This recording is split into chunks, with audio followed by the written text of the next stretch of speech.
is up, guys? It's Micah. We are back again today with another guitar lesson. This is a guitar lesson leading into the program that I have coming up pretty soon, and I've just about nailed in the date. I'm not going to give it to you just yet, but it's getting very close. On using your entire guitar fretboard, the course is called the Guitar Clarity System, and I am super excited. It is going to be a ton of fun. But anyways, so for the next, until it comes out, I'm going to be giving out some teaser type videos, showing you some, giving you ideas of things that we're going to be working on, and actually instilling into you, giving you the ability to use your entire guitar fretboard. This is what the system is all about. It's a step-by-step game plan that I'm going to be walking you through. Now, and in this same system, it's a system that I've designed after I really started to understand the guitar fretboard, and then I started looking at everything that was out there and how it really doesn't make a lot of sense for most guitar players. It takes many years for all those little nuggets that you get all the time to ever come together. But they don't have to take that long. Okay, if we were to get everything in order, it would become clear much sooner. But we don't. Today, this day and age, everything comes in bits and pieces here, there, and never adds up until years down the road, where you finally have all these pieces and finally all the puzzle. You can kind of start to put the puzzle pieces together.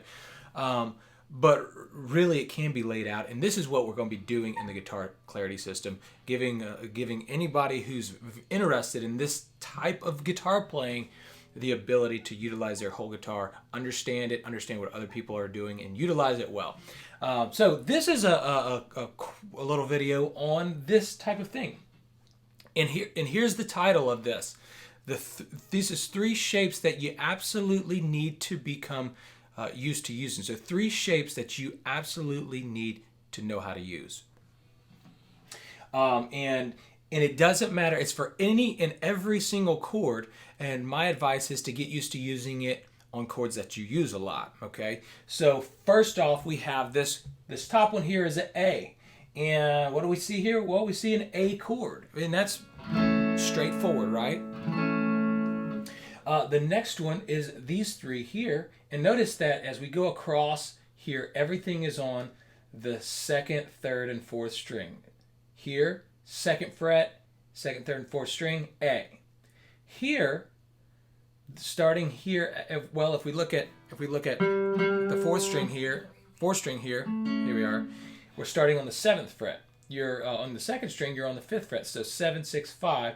And you have this little diagonal shape, kind of like stairs. If you're looking down your guitar, doot, doot, doot. Okay, this is the next shape. So you have A, and this is also A. Okay, you want to be used to moving between those. If you're ever going to use your guitar and use it well, you need to be used to moving between these chord shapes very, very easily. These are, when you get used to you moving between the chord shapes easily, this is going to put your hand in the right position that it needs to be in for lead and everything else. So A, and I would suggest playing this A with a single finger. The next one I would suggest right here, 7th fret, 4th string. The next shape is right here. This little shape here, notice that your root note is on the B string, the 2nd string, 10th fret. And then we have 3rd string, 9th fret. We have 4th string, 11th fret.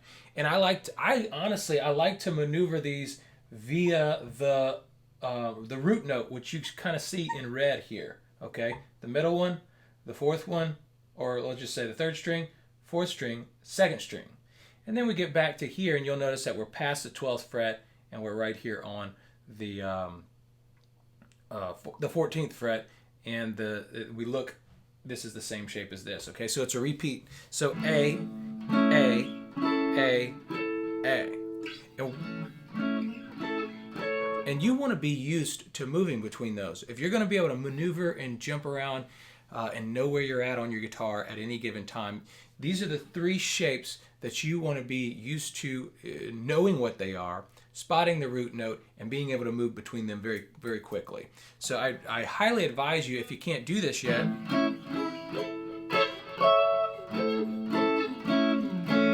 to start to work your way between those, and do it using chords that you use in songs and stuff like that.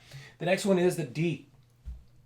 It's a D chord, but truthfully, it's the same exact shapes, but it's just moved to the right place to make it a D chord. So you'll see that this shape here, root on the second string, is the same shape as this one here, okay? And then we move this up here to this A, and you'll see that the next D right here is the same idea on the 7th fret, but it looks like this A or like that A. But you'll notice that it comes after this shape. And then after this shape comes this next stair step kind of shape here. Same idea, okay? So these shapes, they fall in place in order. And getting used to using these in this way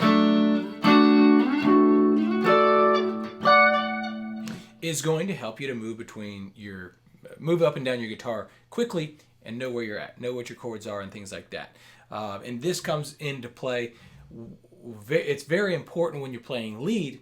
A lot of times people discount this. They don't realize how important the chords are when playing lead. They only want to think about scales all the time because that's what they were taught. Just think about the scales. But, you know, how are you going to know what scale you're playing if you don't know where the chords are? And you don't know what the chords are? Well, the easiest way, rather than memorizing all these scale patterns all over the place and trying to remember what scale pattern is this or what scale is it, is if you already know what the chord is, okay? And this is why this is super, super, super important and super effective in helping a player learn to use their fretboard. Because once you have this and once you're used to it, you're able to quickly spot a scale pattern or a scale shape or whatever.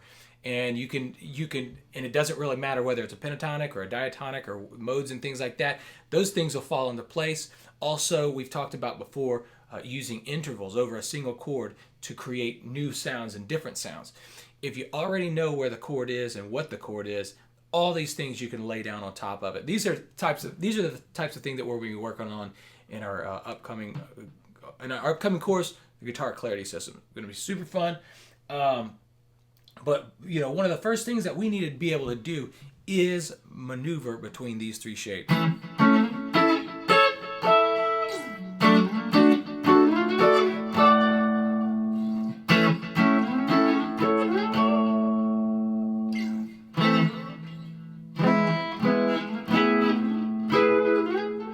Where's it at? There we go. I couldn't remember which one I was doing there. Okay, but you see what I'm saying? So the different ones are going to help you to maneuver up and down the fretboard. Then comes later, you'll be able to know what scale to use at any given time. That's why this is so important. So that's just a quick rundown of the three shapes that I highly advise you to start getting used to using, because it's really going to help you get around your guitar much easier. Anyway, guys, that's it for today. I'm going to see you tomorrow in the next lesson.